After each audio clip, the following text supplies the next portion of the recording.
மா பசிக்குமா நீ என்ன ஸ்பெஷல்மா?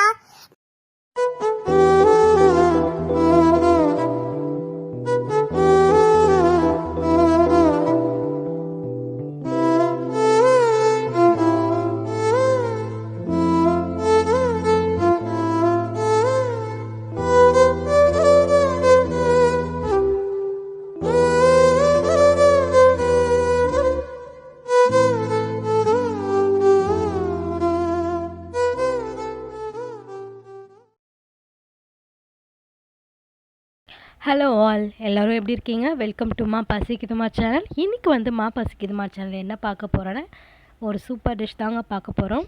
குழந்தைங்க சாப்பிடாதவங்க கூட கண்டிப்பாக இந்த மாதிரி செஞ்சு கொடுத்தா சாப்பிடுவாங்க. எறா வச்சு புட்டு தாங்க செய்ய போகிறோம். வாங்க அது எப்படி செய்யலான்னு பார்க்கலாம். யூஸ்வலாக சுறா வச்சு தான் புட்டு செய்வாங்க. பட் நம்ம இன்றைக்கி வந்து எறா வச்சு புட்டு செஞ்சுருக்கோம். அதுக்கு நான் வந்து ஒரு 3/4 கிலோ எறா வந்து நல்லா க்ளீன் பண்ணி தோலெல்லாம் எடுத்து இது மாதிரி வச்சுருக்கேன். இதுக்கு தேவையான பொருள் வந்து 2 பெரிய வெங்காயம் பொடியாக கட் பண்ணிக்கோங்க. பூண்டு வந்து ஒரு 20லேருந்து 25 பல் பொடியாக கட் பண்ணிக்கோங்க. இஞ்சி ஒரு துண்டு இஞ்சி வந்து நல்லா பொடியாக சாப் பண்ணிக்கோங்க. 1 ஸ்பூன் மஞ்சத்தூள், ஒரு 3 பச்சை மிளகா நல்லா இதுவுமே பொடியாக கட் பண்ணிக்கணும். கொத்தமல்லி தழை எல்லாமே வந்து பொடியாக தான் கட் பண்ணணும். எதுவுமே வந்து பெருசாக இருக்கக்கூடாது. இப்போ சட்டியில் வெறும் சட்டியில் தண்ணி எண்ணெய் எதுவுமே கிடையாது. வெறும்னே வந்து எறாவை மட்டும் வந்து இது மாதிரி நல்லா வதக்கிட்டே இருந்தோன்னா அதுலேருந்து கொஞ்சம் தண்ணி வரும். அந்த தண்ணி வந்து நமக்கு வேண்டாம். அது வந்து கொஞ்சம் கவுச்சி ஸ்மெல் வரும், நமக்கு சாப்பிட்றதுக்கு பிடிக்காது. எதுவாக இருந்தாலும் கிரேவி செய்கிறதா இருந்தாலும் புட்டு செய்கிறதாலும் இந்த மாதிரி ப்ராசஸ் பண்ணிவிட்டு சாப்பிட்டிங்கன்னா டேஸ்ட்டுமே சூப்பராக இருக்கும். பாருங்கள் எவ்வளோ தண்ணி வந்திருக்கு பாருங்கள். இது நமக்கு வேண்டாம். நம்ம தண்ணி இல்லாமல் எறாவை மட்டும் ஃபில்ட்ரு பண்ணி எடுத்துக்கோங்க. அந்த தண்ணி வேண்டாம். அதுக்கு வந்து நம்ம எறாவை வந்து வேக வைக்க போகிறோம்.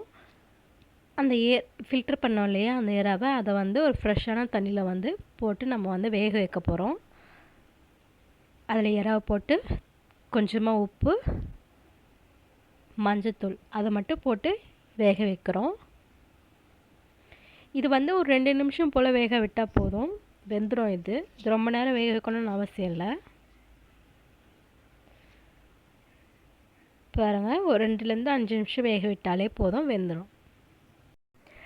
இறாலில் வந்து protein, calcium, potassium, vitamin D, omega 3 எல்லா சத்துக்களும் நிறைஞ்சிருக்கிறதுனால இது ரொம்பவே உடம்புக்கு ரொம்பவே நல்லது.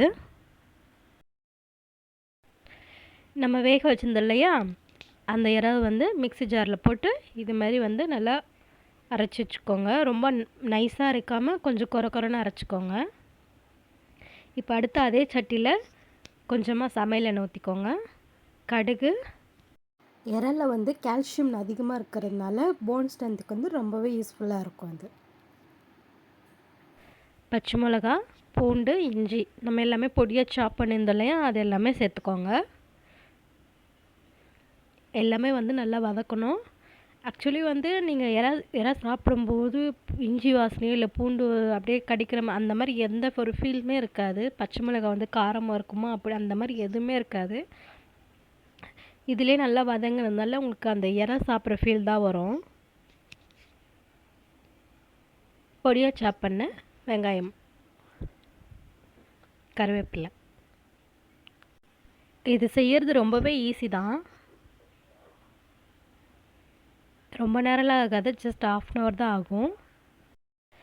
இறால் வந்து ஞாபக சக்திக்கு ரொம்பவே ஹெல்ப்ஃபுல்லாக இருக்கும். குழந்தைங்களாம் சாப்பிட்டாங்கன்னா ரொம்பவே யூஸ்ஃபுல்லாக இருக்கும். ப்ரெக்னென்ட் லேடிஸும் சாப்பிட்லாம். நல்லா ப்ரௌனிஷாக வர வரைக்கும் வதக்குங்க. இதில் நம்ம அரைச்சி வச்சிருந்த லேயரா அதை வந்து சேர்த்துக்கோங்க. இதுவுமே சேர்த்து ஒரு 5 நிமிஷம் போல் நல்லா பிரட்டி விட்டாலே போதும். ரொம்ப நேரம் தண்ணி ஊற்றி வேக வைக்கணும் அந்த மாதிரிலாம் எதுவுமே கிடையாது. ஜஸ்ட் வந்து இது மாதிரி வந்து மிக்ஸ் பண்ணி விட்டாலே போதும்.